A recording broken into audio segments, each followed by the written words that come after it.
Di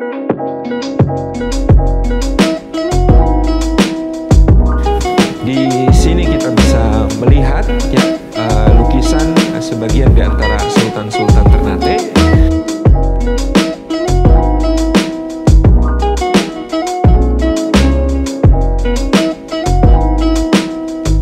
Tersimpan di ruang pusaka yang khusus yang tidak banyak untuk bisa mengakses kecuali ada juru kunci.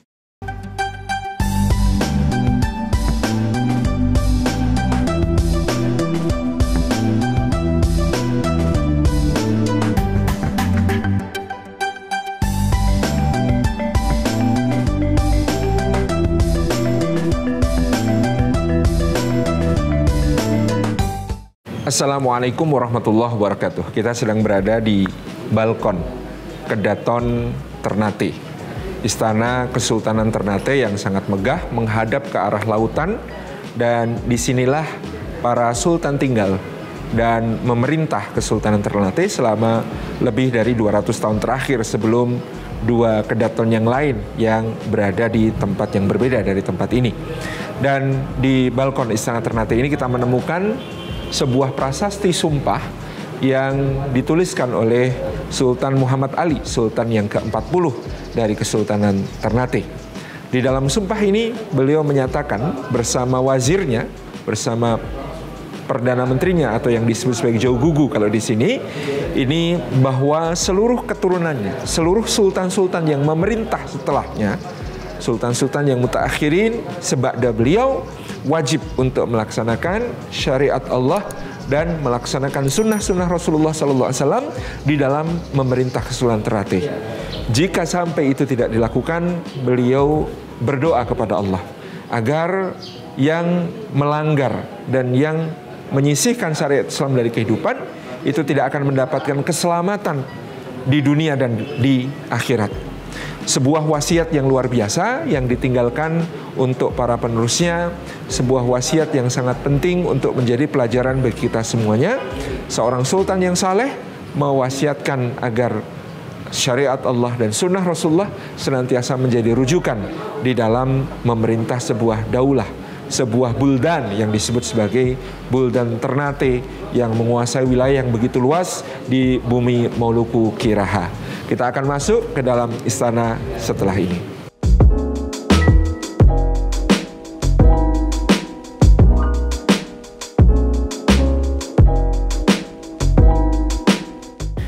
Di sini kita bisa melihat ya, lukisan sebagian di antara sultan-sultan Ternate.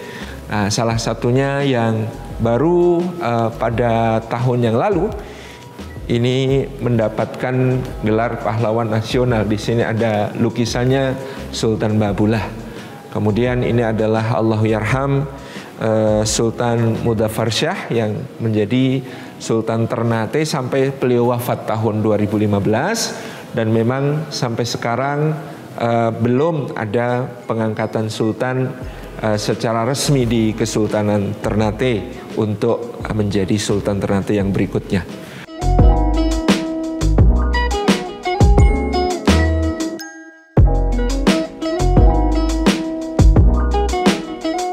Nah, di sini kita menyaksikan berbagai macam peninggalan, termasuk baju-baju kebesaran. Ya, di sana ada yang menarik ya, baju kebesaran atau jubah yang terbuat dari serat pisang ya, serat pelepah pisang yang sangat indah. Jadi kalau sekarang di dunia sedang gandrung ya, ada serat untuk dari pelepah pisang, ada serat dari bambu dan lain sebagainya. Di Ternate sudah sejak dulu ini dipakai. Kemudian di sini ada mahkota sultan yang juga kita bisa saksikan dikenakan oleh Sultan Muhammad Utsman. Dan di sini ada gong, juga ada berbagai benda-benda lain yang sangat bersejarah. Sultan mendiang ini Dr. Andes Haji Mudaffar Shah BCHK sempat menjadi anggota Dewan Perwakilan Daerah Republik Indonesia mewakili Provinsi Maluku Utara. Kedudukan beliau ya yang kemudian sekarang sudah ditinggalkan oleh beliau, sekarang di antara yang juga menjadi anggota Dewan Perwakilan Daerah adalah Sultan Tidore. Kemudian di sini kita melihat juga baju-baju kebesaran yang banyak, sementara untuk mahkota pusaka beserta pusaka-pusaka yang lain tersimpan di ruang pusaka yang khusus yang tidak banyak untuk bisa mengakses kecuali ada juru kunci yang diizinkan oleh keluarga kesultanan untuk membukakan bagi tamu-tamu khusus. Kemudian di sini juga ada 4 sultan yang sudah almarhum dari Moluku Kiraha, Sultan Jailolo, Sultan Ternate, Sultan Tidore, dan Sultan Bacan. 3 almarhum sudah ada yang menggantikan, tinggal kita menunggu, mudah-mudahan Ternate juga bisa segera melaksanakan suksesi untuk adanya sultan definitif berikutnya. Di sini ada Al-Quran tulisan tangan yang ditulis oleh Al-Faqih As-Saleh Afifuddin pada tahun 1630 Masehi bertanggal 7 Dzulqa'dah 1005 Hijriah.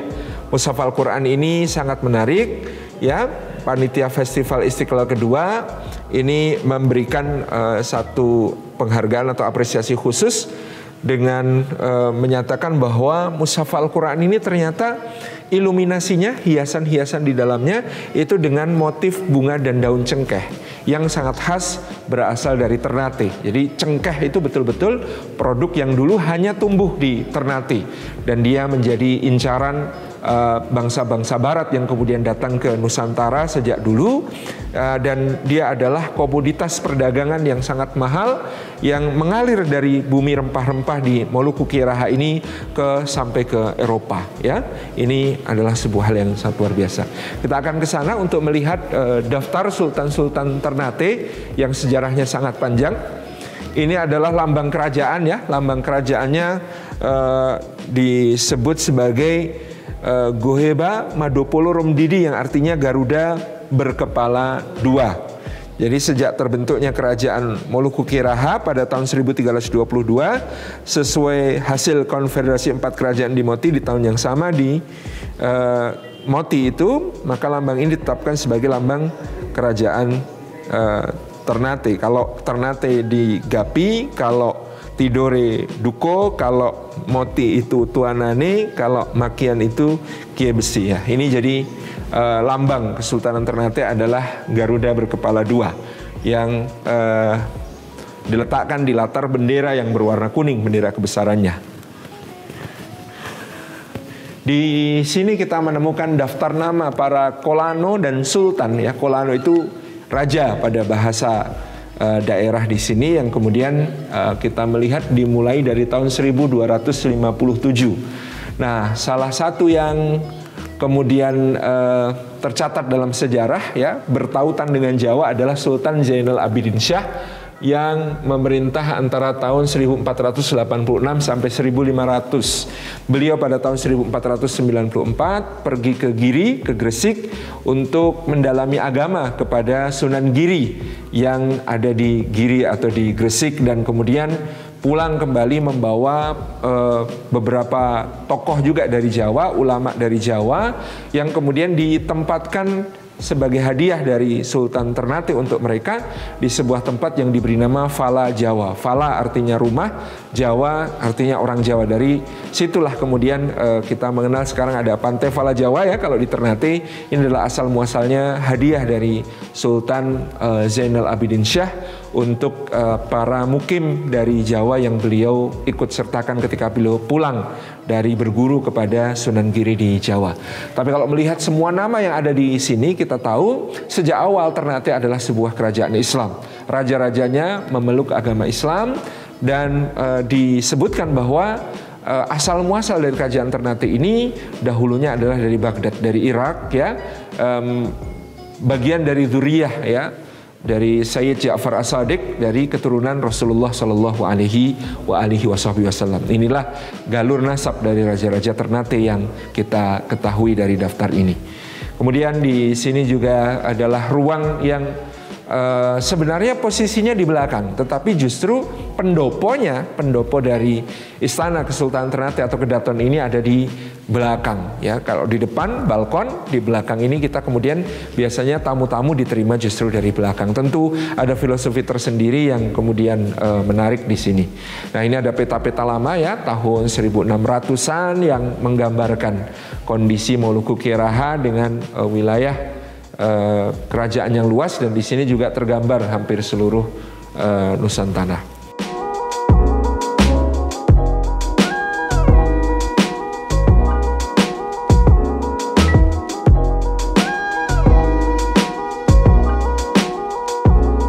Demikian teman-teman yang insya Allah muhibah kita ke Kedaton Ternate, Istana Kesultanan Ternate yang agung ini, belajar dari sejarah panjang yang luar biasa. Setelah kemarin kita juga berziarah kepada Sultan Babullah di makamnya. Di situ konon dulu adalah istana pertama dari Kesultanan Ternate, Kedaton pertama ada di sana. Nah, ya, mudah-mudahan kita selalu bisa menjelajah sejarah dan selalu ketemu di channel kita Salim Afillah, menjelajah budaya, meneguhkan makna. Wassalamualaikum warahmatullahi wabarakatuh.